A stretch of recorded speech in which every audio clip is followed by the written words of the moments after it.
I'm Cleopatra Wallace, and this is a general reading for November the 5th of 2023. And I'm trying to work on the audio before episode 2 of Dragula season 5 come out. So let me know how this sounds in comparison to the video I just made. But anyhow, today is about the world stage, all that is going on. So this is not about one particular person, and we can't go to one particular point in time. So all the questions that I'm going to ask are going to be held in a sort of perpetually happening.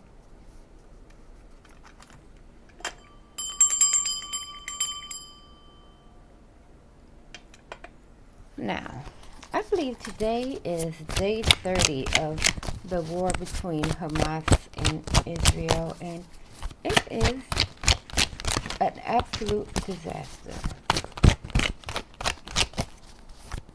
Every image is more heartbreaking than the last.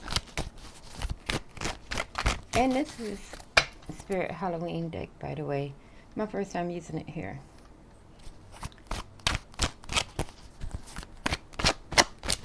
But I am reminded that, alright, so we have 2 cards.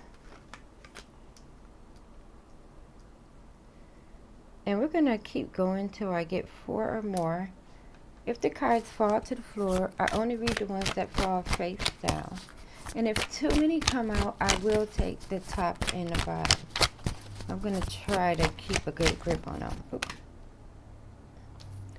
Alright, so now we have 3. So as I was saying,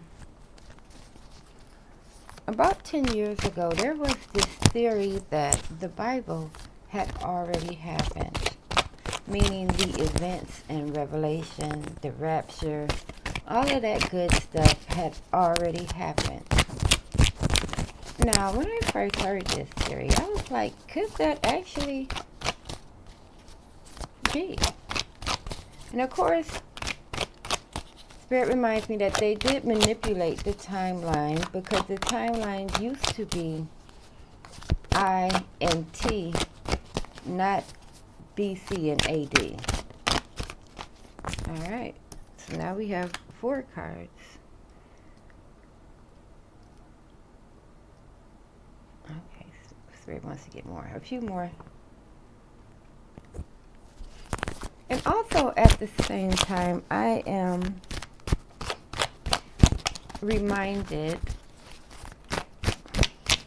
that Paul, the apostle in the Bible, was crucified upside down.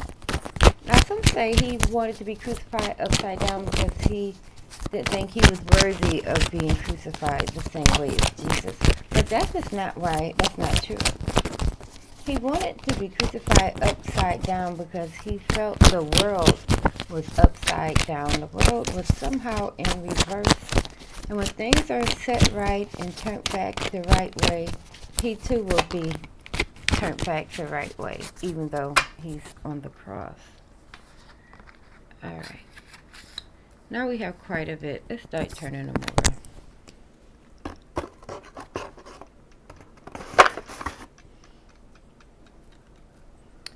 Alright, the first card out is the 2 of Cups. Now, as I said, we are discussing the world stage, and the timeline is perpetual. Alright, so we have 1, 2, 3, 4, 5, 6, and I'm holding number 7. Alright, the first card out is the 2 of Cups.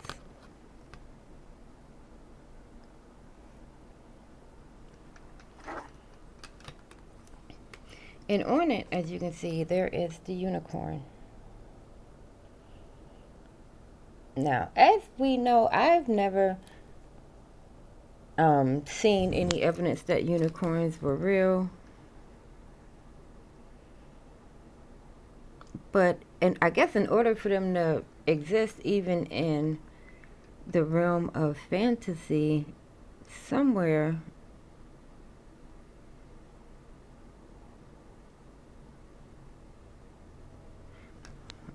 they may have been real. But as I'm looking at this unicorn here,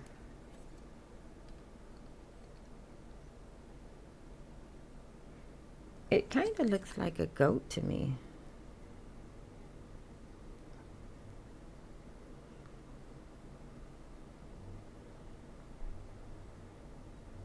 But goats have two horns. For some reason, this unicorn, as I'm looking at it, looks like a goat, but with only one horn. Like somebody ripped the other one off to try to make it look like a unicorn or something. So I guess this is in a lot of ways, since we're talking about the world stage, the Jews that live in Israel, the Ashkenazi Jews, they from a distance they can look like a unicorn, but when you get up close, you can see it's just a goat with one of the horns ripped off.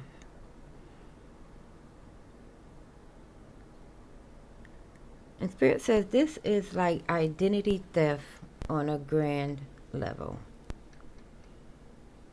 Now imagine, just for argument's sake, that from a distance everybody's like, oh my God, it's really a unicorn. But then when you get up close, you see it's only a goat, but with one of its horns ripped off. Isn't that like a form of identity theft? Because the goat knowingly ripped one of his horns off to imitate a unicorn.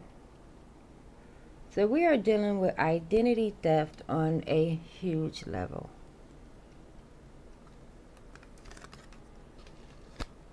Let's clarify this. I'm going to try to stop that rocking noise. I think it's this. Alright, and to clarify this unicorn slash goat chimera creation, we are going to use the modified AMT deck.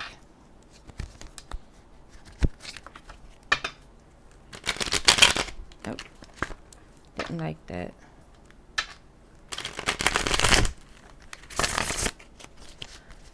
Alright, Spirit, you're showing me here a unicorn, or a goat pretending to be a unicorn. Clarify this for me. What does it have to do with the events that are occurring on the world stage? Oh, that was pretty quick. Alright, we have the 10 of Cups. You know what this image reminds me of?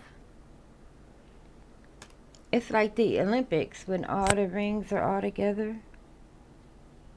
So if it's all a game, right, we're all at the Olympics, and everybody agrees to the rules.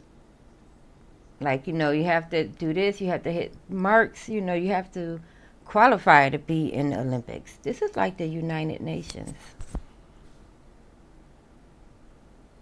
All these different origins, all these different colors and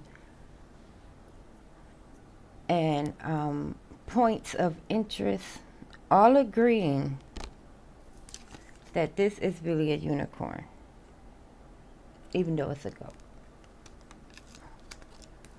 And to put that in perspective, I once read somewhere that in antiquity, I don't know what happened to the little muff thing that was on here, that antiquity, the Jews were carried off into Babylon in slavery.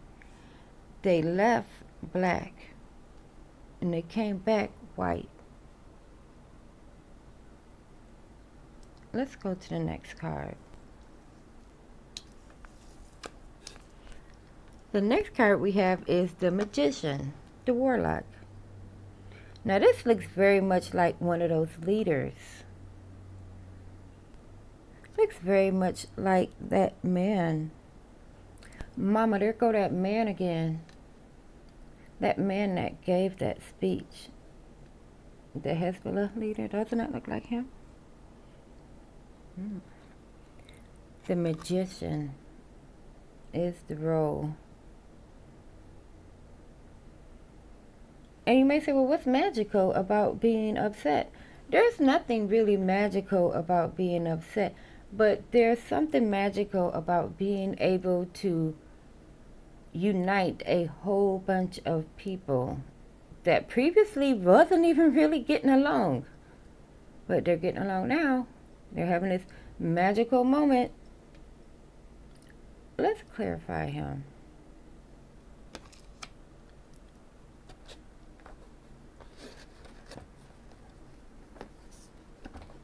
And to do that, we are going to use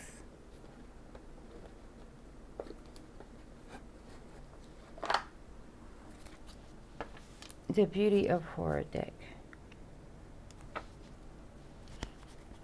Alright, Spirit, so you've shown me the man that gave his speech last week on the atrocities and slaughters that are going on in the Middle East at this time. What can you tell me more about this man and what's his role in this? And what will become of him, possibly? I was about to say possibly. We have 3 cards. I'm going to take all 3 of them.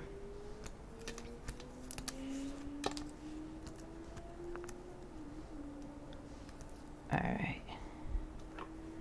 Let's move these up the way. We still have 5 cards to be clarified up here, and I'm keeping them in order. Don't worry. Alright, so right now we're clarifying him. First things first, right in the middle, we have the Lovers. And as you can see, they're making the heart with the skeleton hands here.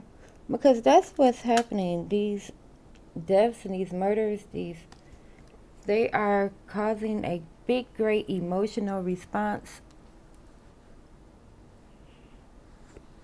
And not only that, but the Lovers here is somebody who is willing to join their fate with another's. There are people that are fired up by him and in love, not with the bloodlust, but with the, I guess you can say, the cause.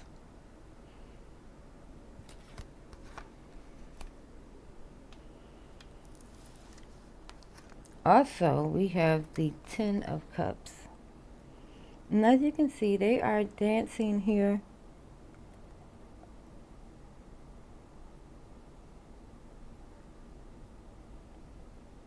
And the dancing is not, I don't want to say a rejoicing or being happy that the world is in this state, but a little bit of a relief of something. It's like if you've been wanting to do something for a very long time, but didn't know how to do it or how to start it. And now it's started, and there's like, okay, it's kicked off, it has started. So around his energy is the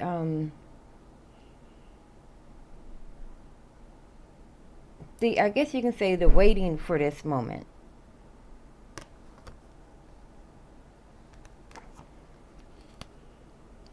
Also,